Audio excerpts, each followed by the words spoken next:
Hi guys,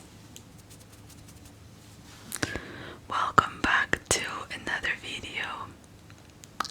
And today, as I told you in my previous video, if you've seen it, that it's not gonna be a true crime story for this video.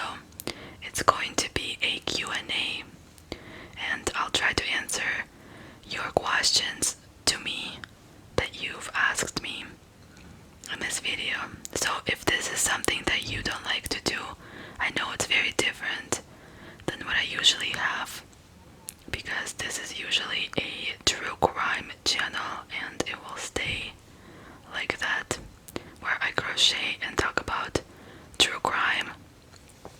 But for my 2000 subscribers celebration, I've decided to do a Q&A, and we'll be answering your questions. Also, I will be crocheting today with you guys this Easter egg. I know it's not Easter, but somebody ordered Easter eggs from me, and somebody from my family, they ordered Easter eggs from me. And so this is what I'm doing, crocheting Easter eggs.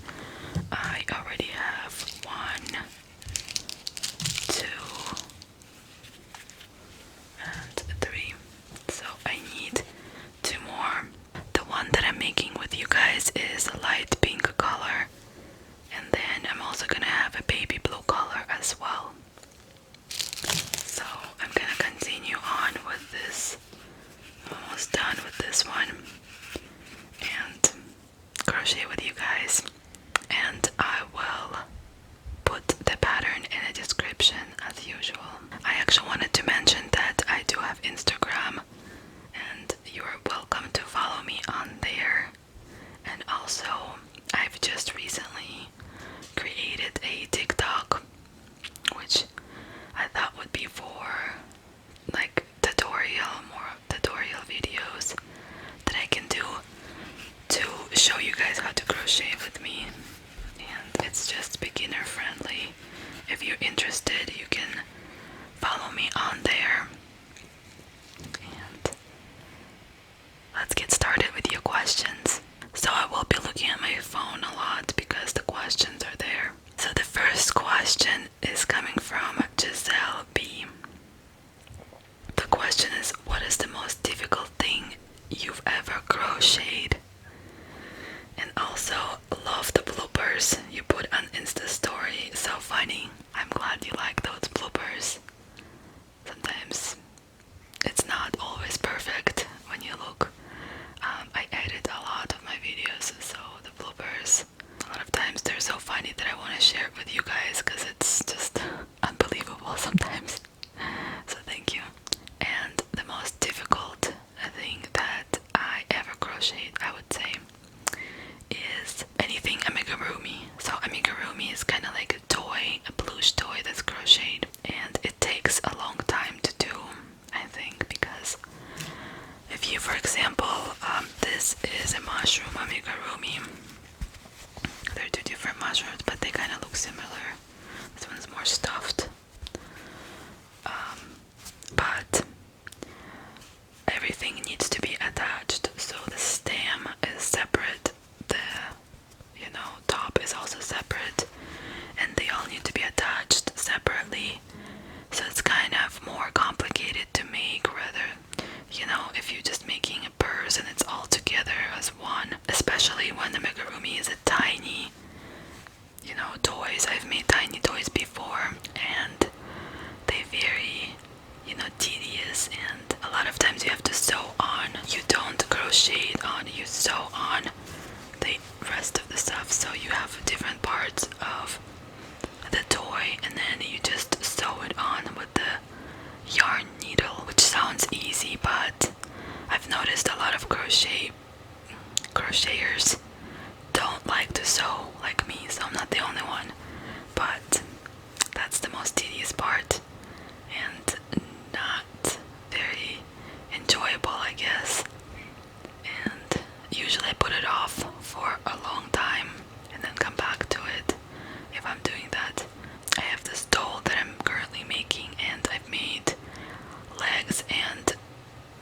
arms for that doll, but I haven't gotten to the body part, and it's just like a lot of different things they have to crochet in order to put the doll together.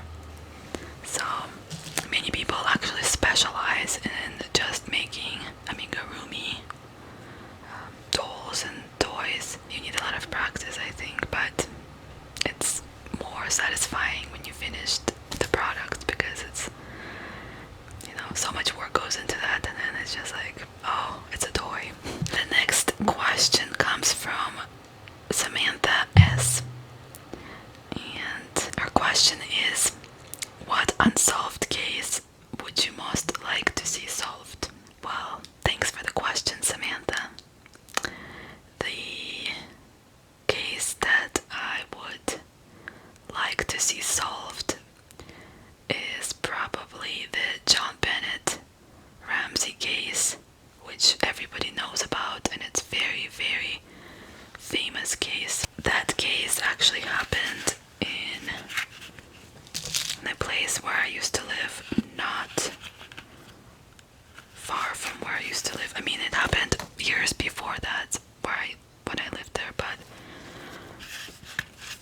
it's just very, you know, heartbreaking. This little girl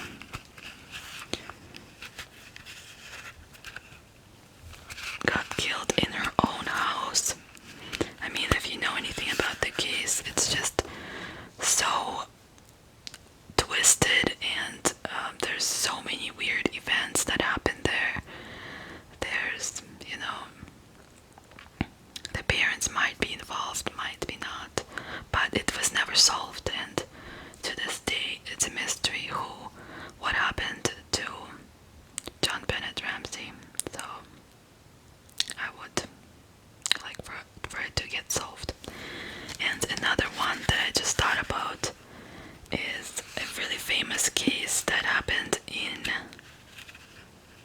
Russia, in Siberia, the Dyatlov Pass incident, which is super mysterious to me, and I'm just so fascinated with this case. I've read books. I'm just so interested what actually happened to these people. I mean, there's been a lot of theories, and actually my grandma lived in that area when she was younger. She's from Siberia, so she said at that time actually a lot of prisoners were released, and they would just be living in the wild, like all these serial killers, and just be living in the forests and taiga. So it might be, you know, one of those prisoners or something, or it might be avalanche, like, you know, makes more sense, but it doesn't make sense that their tongues and eyes were cut out, which makes it so bizarre. If you've never heard of that case, it's been talked about a lot, so I don't think I'll be covering this case, but it's just very interesting to me. Hopefully it gets solved one day, or one day we'll figure out what actually happened to these poor hikers. Okay, so another question. There's this questions actually from Plan 88S, and she says, congrats on the 2K. Well, thank you. And she says, you deserve many more subs. The questions are, what's your favorite food? Do you like to cook? How did you end up in the US? And what celebrity or famous people, past or present, would you like to meet, and why? So I'm gonna answer these questions one at a time. The first one is, what's your favorite food? I really love anything with seafood, so sushi. And one of the reasons I came back from being vegetarian, I really missed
recipe for vegetarian stock, so it works for me and my husband.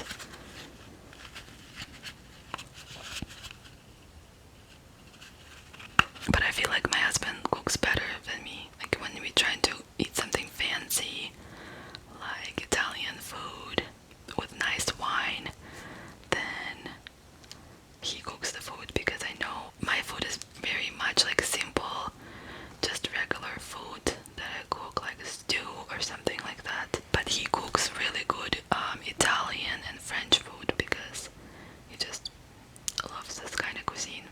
So the other question is, how did I end up in US?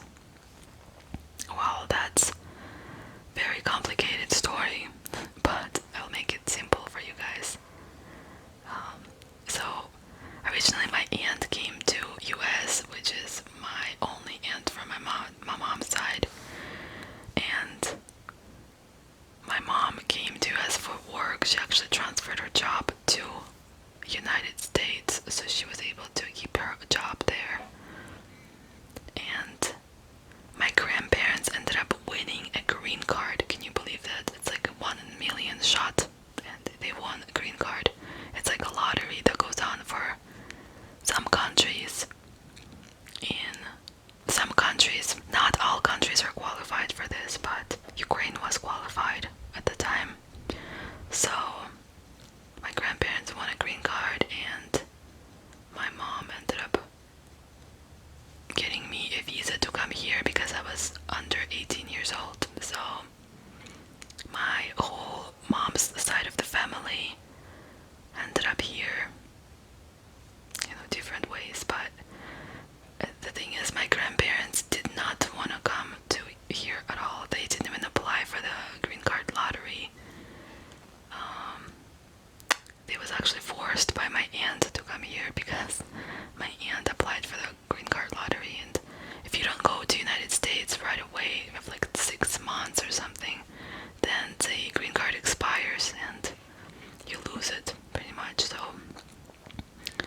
they had a nice life there. They didn't really want to move, and I didn't want to move, of course, because I was young and I had friends over there, and didn't really feel like going to a country where I didn't really speak the language as well. And then I found out later that actually the English that I learned in Ukraine, which I was studying since first grade, is actually British English and very different from American English. So I had to relearn my English. What celebrity or famous people, past or present, would you like to meet, and why? So I would love to meet Audrey Hepburn. I read her biography. I just think that her life was so fascinating, and she lived in like France. She was born, I think, in Netherlands somewhere, but I would just love to talk to her. She's my favorite actress. I've seen all her movies, and I wish she was still alive so I could meet with her. So another question comes from On a Journey Live, and the question is, which stitch do you like most, and which do you find the most challenging? Do you have a particular brand of crochet hooks that you like? So thank you for the question. The most stitch that I use the most probably is a double crochet, which is very easy to do, and can just like crochet and not think about what I'm doing. Single crochet as well. It's single crochet and double crochet are in the same category for me. The next one I really like once you learn it. So it's really complicated at first. It looks complicated. I had to watch some videos to get it right the first time. It took me forever. I actually wanted to give up, but once I learned it, it became my favorite. And that's a waffle. It's called waffle stitch. And it's really nice. It looks nice when you're making hats with it, or I haven't made a blanket. It probably would take a while, but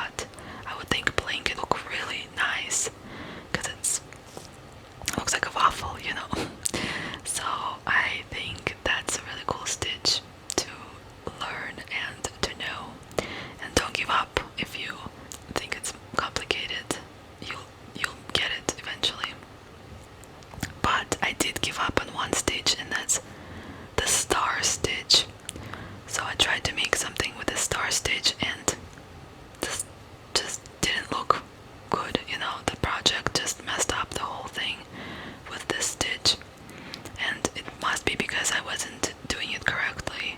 I watched videos, I looked at patterns, step by step, and this stitch is just so hard for me to do. I don't know what I'm doing wrong, but I'll still continue trying it and seeing if someday I'll get the stitch and make something out of it. It looks really cool. Another question that was asked by Recovery Disorder ASMR, and her question is, how did you decide to go with crochet mixed with true crime? It's so creative. Well, thank you for asking me this question. I decided because I love true crime. I've been into true crime stories for a long time already. That's all I listen to when I am driving from work. I have my favorite podcasts, like it's called True Crime All the Time, and this is my favorite podcast for true crime actually. And also just different ones like Morbid, and I've been into YouTube true crime videos as well since maybe like 8 years ago. I started getting into it, and I love to crochet, and why not, combine your two favorite things together? That's what I did. Another question is coming from Sunrise Shine. That's a cool name.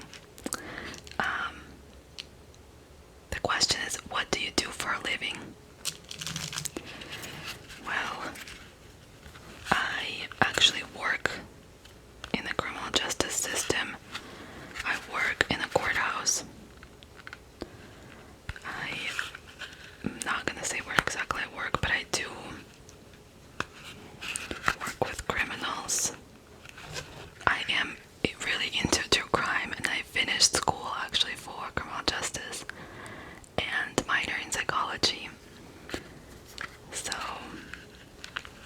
just something I'm really passionate about. I'm just interested to see, how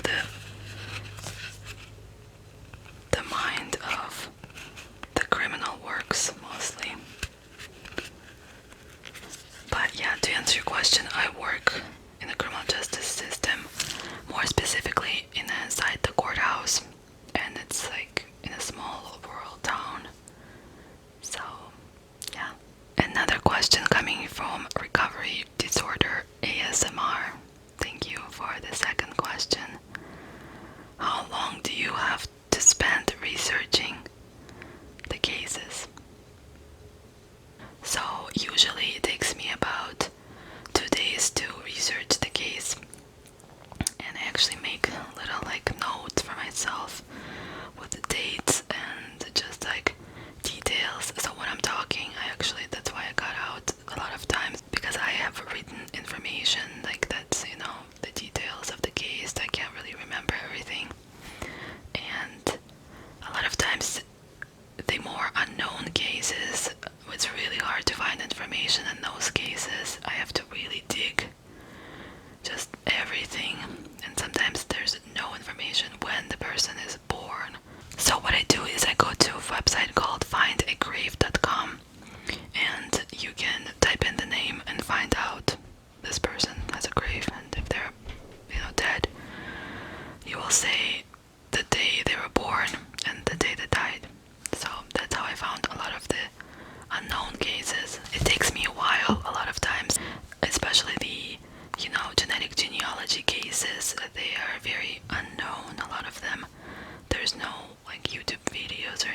Ukraine, and came here as a teenager. So I ended up going to high school in the United States. I am an only child, and my parents are divorced. My dad is currently in Ukraine in the war zone. So it's really hard to talk about that part. How old are you? Okay, so the other question Miss AVP is asking is how old I am. I am 33 years old. What's your name? My name is, I'm not gonna say my name right now because it's, I don't know, it's more for privacy reasons. It is a unique name, so you would be able to find me if you find out my name, because, you know, it's unique to English names, so it's not an English name for sure, but I will tell you it starts with K, and you can call me K. So that's what a lot of my teachers actually, teachers that couldn't pronounce my name, they would call me K. So I'm okay with that. How did you end up in US? I just answered that question previously. How did I get into crocheting? That's a good question. So how I got into crocheting is about maybe 2014. I think I got a book. Yes, I had this book that I don't know where I got it from, but it would like teach you how to do the stitches. And so I could only do square for the longest time. I refused to try any other stitch, and yeah, so that was my only stitch. Was like everything what I would do, and then I even learned how to do this bunny from just one square. When you make it a particular size, the square, you can just fold it, sew the sides together, make it like years, and pretty much that's how you make a bunny. So I was able to do that, but then I decided to maybe like 4 years ago I really got into crocheting. I still had a lot of yarn from before, and so I started just crocheting with one hook. I only had like 5.0 hook, and I would just make everything with that hook. And I realized that there's different sizes of hooks that, you know, makes the sizes different, the sizes of a project different as well. So yeah, so now I have a whole collection of hooks. I have everything for crochet. I have yarn, you know, different types of yarn, and I'm just so into crocheting. I did used to knit before, so when I was about 12 years old, I was really into knitting, like with the 2 sticks, and I knit my own socks when I was 11. Oh, I was actually 11 years old. I knit my own socks, and I was so proud of those socks, and that's the only thing I knit. And then I tried to knit a scarf, but then I kind of got bored and gave up on that scarf. But crocheting, I think it's more convenient because it's just one hook. If you undo some of your crochet part, you can still insert the hook in this, you know, and continue crocheting where you left off. Whereas with knitting, it's not the same. But yeah, so once one of the sticks is out, that's it. You have to redo the whole project pretty much. It's more complicated, I think. But yeah, now it's just a hobby that relaxes me after work, and you know, I love this hobby so much. Thank you for the questions. Another question is Shannon Godinez asking, why are you so serious in your photos? I truly do not mean any offense. I understand the topics you discuss are serious, but that doesn't mean you can't smile for the pictures. It looks very odd is all I'm saying.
also have a 5.0 millimeter with a wooden grip, which is also very, very comfortable. Even though it's not soft, but it's just very comfortable to hold. And just like bigger hooks in general are very easy to work with. And I wanted to show you guys that I just recently got this interchangeable crochet head with hooks, so you can change all of these. This is so cool, and it was custom made on Etsy. I think the grip was custom made. And I'll show you guys. So there's different sizes, but it's like a traveling crochet set, so you don't have to take anything else pretty much. You just have all the sizes with you, and very nice to use. It's been my favorite so far, and it's very convenient to have. And another question from Diana Yanishevsky. What is the most difficult thing you have crocheted? I did answer that question before. It's probably amigurumi. Anything to do with amigurumi. A lot of things that I usually crochet are repetitive. So like a shawl or small like soap savers, something like that, but they don't have to be put together, like different parts put together. More work, and you have to actually, you can't just like watch TV or do or talk like I do and crochet that. So that takes a lot more focus. I like more repetitive crocheting. Another question by Recovery Disorder ASMR is asking, do you sell your projects? So a lot of the projects that I make, they actually go to my family for free, or to my coworkers, and I also sell them at craft fairs as well. So I usually don't sell my projects on Etsy. I do have an Etsy shop, but it's mostly this jewelry that I used to make and just smaller crochet projects. I might eventually give you a link to my Etsy shop when I get my PO box, because if you order from my address, I would have to put my address there because that's Etsy policy.